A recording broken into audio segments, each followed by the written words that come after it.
Hey guys, Kurt here, and today I want to talk about what is the difference between soulmates and twin flames. So right off the bat, I'll make it really simple for you.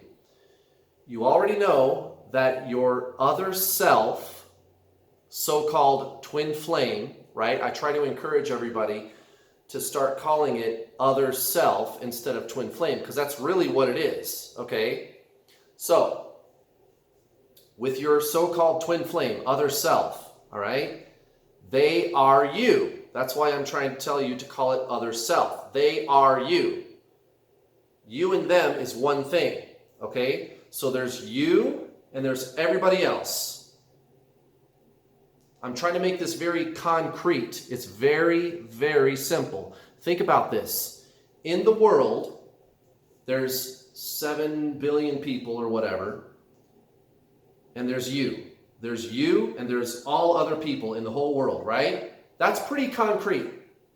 That's pretty concrete. There's me and there's everybody else, right? Your twin flame is you. A soulmate is going to be one of the everybody else. That's it. That's it. Like, I could stop making the video right now, but I'm going to talk about some more aspects of this topic. That's it. Your twin flame is you. And then there's everybody else, which are soulmates or kindred spirits or whatever you want to call them, or karmic or whatever. I don't care what label you give to it. It's just everybody else. It's just all the other people in the world. There's you and there's all the other people in the world, and your twin flame is you. That's it. That's the difference between a twin flame and a soulmate. And I don't even believe that there is such a thing as a soulmate. Okay, technically. What I'm talking about, I'm trying to make this simple. I'm trying to strip down all the confusing stuff to make it simple for you. That's why I say there's no such thing as a soulmate. Now, there could be such a thing as a soulmate. Okay? But it's going to be contextual. It's going to be subjective, it's going to be opinion, it's going to be based on what you like, not necessarily what I like or what some other person likes, okay? But a soulmate, when we think of a soulmate, it's going to be the person that you come home to at the end of the day, and they're your shoulder to cry on, and they've always got your back, and you and this person just get along really good. And when you met, there were sparks, and it was magical, and it was amazing, and it was romantic, and they reciprocated, and they didn't run away from you after a measly 6 weeks and cause you to go through all this drama, the dark night of the soul or anything like that. No, it was a nice, beautiful connection. You guys are soulmates. You got along really good, or you do get along really good. A soulmate can last for a year, 5 years, 10 years. They can last for life, right? A soulmate. You know what I'm talking about. You know what I'm saying. That's a soulmate. It's a beautiful connection. You guys get along. Everything's terrific all the time. If there's a fight or a disagreement, you guys work it out and you get over it and it's fine. And you know what I mean? A soulmate, right? A soulmate. There's sparks at the beginning, and it's magical and romantic, and you're all in love, and it's fun. And a soulmate. You know what I'm saying? You know what I'm saying. That's a soulmate. Okay. That's a story about a soulmate, right? That's the experience of a soulmate. Everything that I just described to explain what a soulmate is. Okay? That's the experience of being with your so-called soulmate, or a so-called soulmate. The experience with your twin flame, it matters less. There is the spiritual awakening that takes place. But what a soulmate is, which is versus what a twin flame is, which is what this video is about, is very concrete. It's very black and white. There's no gray areas. Your twin flame is you. Everybody else is just everybody else. And you could have however many soulmates. I think there's this fervently held belief in the world, never mind just like the spiritual community or the twin flame community or any particular community, but just by people, there's this fervently held belief that you have this person is your soulmate and this person is your soulmate. Like it's almost like people think it was assigned to you. Like you're not free, right? Like there's some structure or there's some rule or it was ordained. This is your soulmate, or we made an agreement before we came into this life or whatever, as though you're not free and you have to do this thing or that thing, and this person is my soulmate and it's set in stone and that's the way it is and it has to be that way. Or this other person is my other second soulmate. That was my second person that I loved, and that other person was my first person that I loved, and then that relationship serves its purpose, and after that relationship is done serving its purpose, then that's the end of that soul contract, and now I'm going to move into this soul contract to do this new phase of my life. And then it's all this rules and structure and stages, and guys, that's all mental, that's all ego, that's all psychological. That's not spiritual. That's psychological, that's ego, that's mental, that's rules and structure and have-tos and stages and the mind, the ego, okay? The soul is free. The soul does not have rules or structure or stages or soul contracts. No. All that crap that I just described just now a second ago, that's all ego stuff, guys. And the ego loves that. The ego loves that. It loves that you believe that stuff, or used to believe it. Or whoever is going to dislike this video, and oh, you're wrong. There's rules, Kurt. I know that there's my soulmate and that it was ordained and that we made an agreement before we came in here. And you have a soulmate and you have this other soulmate and it's set in stone and it's part of reality. Really, show me the rule, show me the law of the universe that says that your soulmate is like a set in stone ordained fucking thing. There's not a law of the universe that says that. Well, we agreed before this life, we came into this life, that we were going to do that. Says who? Says you? It's your life. Are you a slave to yourself? Right? Oh, that's my soul contract, though. Tear it up. You're free. You're free. There's no rules, guys. There's the principles, there's the laws of how the universe functions. There's that stuff, but that's a soulmate? Pick whoever you want. If you meet somebody that you resonate with and you're in love and you're having fun and you guys are getting along, great. If you want to call that a soulmate, great. Call it a soulmate. I don't care. But it could be all kinds of people. There's all kinds of people that a soulmate could be. It's not set in stone. It's not concrete. Your twin flame, on the other hand, is concrete. It's you. There's you and there's everybody else. It's very concrete. It's very simple. It's very black and white. Your other self, so-called twin flame, is you. And then everybody else is just everybody else. If you want to call it some other person that you met, that you had this beautiful, amazing connection with, a soulmate, great. Call it a soulmate. That's great. That's great. Call it a soulmate. No problem. I even refer to them as soulmates. I do that. But I'm clear about what the truth is, about what is really going on. Okay? This is just this amazing person that I met. And yeah, maybe they're a soulmate. Okay? I'm calling it a soulmate. But it's subjective, guys. It's not objective. It's not concrete. You know what you is. I'm me. And if this other person, my other self, so-called twin flame, is also me, then that's pretty concrete. That's me. It's concrete. There's me and there's everybody else. Your so-called twin flame is you. A soulmate is not you. Here's another thing that people drag into the whole topic to make things confusing that I wanted to address in this video. And this kind of goes into like, how do you know when you met your twin flame, I guess, kind of thing. And it's okay.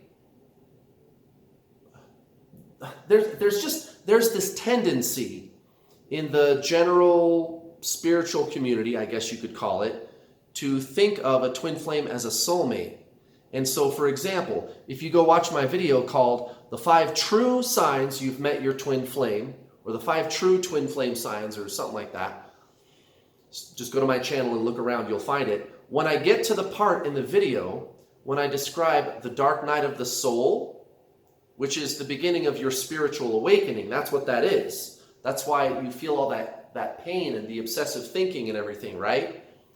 Some people see that part of that video and they go, man, you're really negative. That sounds awful. That's not a twin flame. And I already know what they're talking about. I already know what they're thinking. Here's a person who has this cognitive dissonance. They've already got their mind made up that a soulmate and a twin flame is the same thing. And they think of soulmates, they think of twin flames in the same way that you would think of a soulmate. They've convinced themselves that they are not doing that. They've already decided that a twin flame and a soulmate are the same thing, but they have all these contrivances, all these contrived ideas, all these contrivances to convince themselves that they are talking about two things, and that what they think a soulmate is and a twin flame is different. But if you look at what they describe, if you're a third party listening to them talk about it, you know that they're talking about a soulmate. They've just said, well, this over here, these set of characteristics, this is a twin flame, and these set of characteristics, this is a soulmate. And then you listen to them describe the two different sets of characteristics, and you're listening to them talk about those two things, and you're going, those two things are exactly the same. Those aren't two different lists of characteristics. No, it is though, but it is though. You're wrong about that. And they get like really argumentative about it, right? Because it's very simple. It's very simple to identify what one of these two things really is, okay? With a soulmate, if I'm going to make a list of descriptive things about a soulmate, I'm going to say things like what I said more towards the beginning of this video, which is they're your shoulder to cry on. It's a beautiful, amazing connection. There's very little, if any, fighting. You guys just get along. They reciprocate. It's beautiful. It's fun. It's this happy romantic adventure. You guys just get along really well together. Maybe you have telepathy together. You communicate with each other through body language. It's this beautiful connection. You guys laugh together, you have fun together, you get along, and they don't run away from you after a measly 6 weeks or 2 months or whatever it is on average with a twin flame. That's what happens. It's just a nice relationship. It lasts several years, whatever. They're your soulmate. They don't trigger a spiritual awakening even necessarily. Maybe they do, but probably not. They don't trigger a dark night of the soul, which is by force awakening you, okay? A soulmate is just a nice, beautiful relationship. It's just nice. You guys just get along, and it's always nice. And at the beginning, it's like really exciting, and there's sparks, and it's wow, and then, after a few years, you're in the soulmate relationship, and it's just, you just always have each other's back, and you're making plans together, and you're living out your life together, and it's just a nice relationship, Soulmates, right? Now, in contrast, what happens with a twin flame is they trigger a spiritual awakening. So everything that I just described with regards to soulmates, that happens, but it's like when you meet a soulmate at the beginning is what originally happens, and you would assume, oh, this is a soulmate connection, because what happens at the beginning of when you very first meet your twin flame is very similar to what happens when you meet a so-called soulmate, right? It's the amazing sparks and the fun and the intensity and the really great sex, and it's just an amazing connection, and there's energy and sparks, and wow, oh my God, this person, and it's, it's romance, and it's fucking amazing. And then after between 4 and 8 weeks, almost always, between 4 and 8 weeks, they take off running. And as soon as they do that, you go on this fucking downward spiral. Oh my God, you go on this downward spiral. Go watch my video called The 5 True Twin Flame Signs, where I describe the dark night of the soul and the obsessive thinking, and it's indescribable. I could make a whole nother video right now talking about this dark night of the soul business and the obsessive thinking, but I'm already up to 15 minutes and I don't want this video to go over 20. But what is happening to you, why the dark night of the soul happens, is your other self, so-called twin flame, they trigger you at the level of the mind, at the level of the astral. Go watch my video called What Are Twin Flames? When you meet them, they trigger that. Okay? They trigger the breaking up of your ego. Your ego is this cloud of thoughts, of thought patterns and emotional patterns that you have unconsciously held on to over the course of your life, and it becomes your identity. And it's this cloud of energy that you identify with. And it's not natural. It's man-made. It's what we humans do here on Earth. Somebody in a highly evolved civilization out there in the cosmos, they would not have an ego, right? And they're always going to be very present. They're going to be very present and living in the moment. And it's a highly evolved civilization. We don't do that on Earth. We have this ego. And your twin flame comes in and smashes that to pieces, and the ego starts dying, and you feel this sense of meaninglessness, and the whole dark night of the soul ensues. Now, why is this happening to you? This is the first step of a spiritual awakening. And I'm not the only spiritual teacher who's ever discussed this. There's a bunch of spiritual teachers that point out, including Eckhart Tolle. Eckhart Tolle had this happen to him. Okay?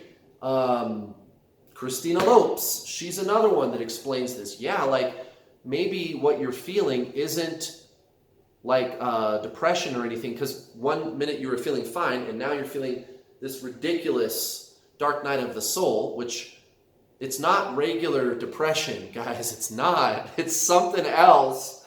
Go watch my video called The 5 True Twin Flame Signs. It's something else, guys, and the obsessive thinking and everything. After a while, that dark night of the soul dissipates and you feel free, you feel empty. What happened? Your ego was broken up into pieces so that it could be cleared out and released.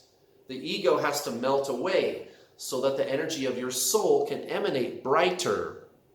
And if you go watch my video called The Twin Flame Obsession, what I try to warn people about is when you get hooked in to the whole romance bit and you believe that twin flames are supposed to be like soulmates, then your growth plateaus because you're fixated on the physical person, your other self. And so your spiritual growth plateaus. But always after the dark night of the soul experience clears out, you feel different once that dark night of the soul starts to kind of mellow away. Well, what has happened is enough of your ego has been released. Enough of this conditioning and old thought and emotional patterns have been released. You feel different, okay? It's a spiritual awakening, the dark night of the soul experience. And again, some people who see me talk about how you know you really met your twin flame in my 5 True Signs that you've met your twin flame video. They say, well, this sounds really negative. I don't think that you've met your twin flame at all. You don't know what you're talking about. This sounds really negative and nasty. It's because they are going in to that video with the cognitive dissonance. They've already made up their mind that a twin flame and a soulmate is the same somehow. So when they hear me describe the first step of the spiritual awakening process, also known as a dark night of the soul, they think, well, that sounds really negative and nasty. No, it's a spiritual awakening. So Eckhart Tolle, Christina Lopes, all kinds of spiritual teachers, they talk about this. You can look up Dark Night of the Soul and find all kinds of information about it. It's a trigger. It's the first step of your spiritual awakening. Your ego has to melt away and die away so that the pure energy light of your soul can shine through brighter. And again, if you get sucked in to the twin flame obsession, as I like to call it, then your growth can plateau. So don't get sucked in to the twin flame obsession and buy into the notion that a soulmate is the same as a twin flame. It's not. Your twin flame is going to trigger your spiritual awakening. And the first step is dark night of the soul. We have to break up the ego and clear it out so that you can awaken spiritually. Okay? That's what your twin flame does to you when you meet them. Okay? I hope this all makes sense. I know I'm doing a good job of explaining it, but anybody who's watching this video through the binoculars, through the filter of already having decided that a soulmate and a twin flame is the same, they're going to go, oh yeah, I know he doesn't know what he's talking about. And that's fine. I mean, you can click the dislike button. I don't care. I know you're wrong. Your twin flame is you. They're going to trigger you at the astral level. They're going to trigger that. They're going to trigger that breakup of the ego so that it can be cleared out. It's going to be very, very painful. It's a spiritual awakening. And a spiritual awakening, just like Eckhart Tolle, can start with the dark night of the soul. He went through it. He did not meet his other self, his twin flame. He had some other things. I think he lost everything he had or something like that. Or like his life situation was too heavy and burdensome and it was too stressful and the pressure, and he just fell apart. He fell apart and he had a dark night of the soul experience. And he already was suffering from depression and anxiety before that. He had this horrible dark night of the soul experience that crescendoed.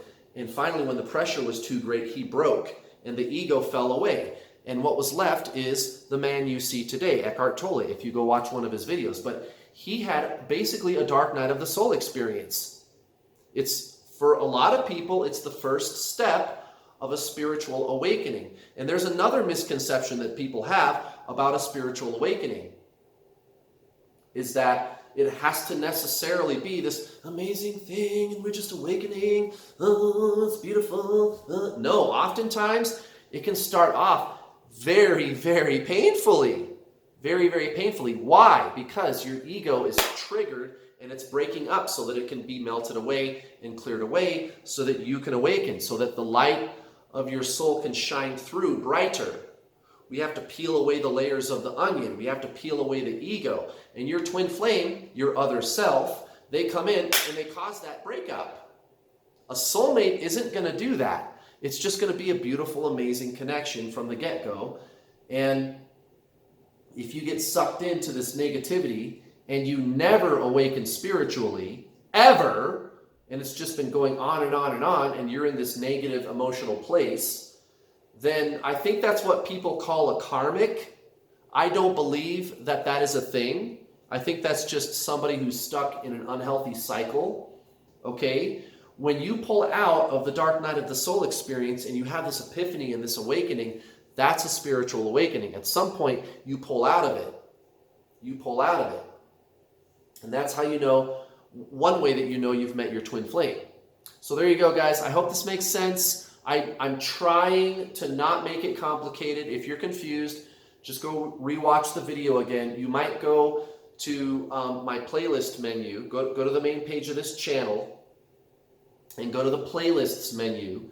And there's a playlist in there called How to Get Your Twin Flame. And watch all those videos. Watch them again and again. I promise, I promise, it's not hard to understand this. But some people, the conditioning is so thick and so dense that they might have to hear the same message over and over and over again before they go, oh, I get it. And that's why I keep posting these videos. So just keep watching. It'll make sense to you. Thank you very much for watching. Have a lovely rest of your day. I'll see you guys next time.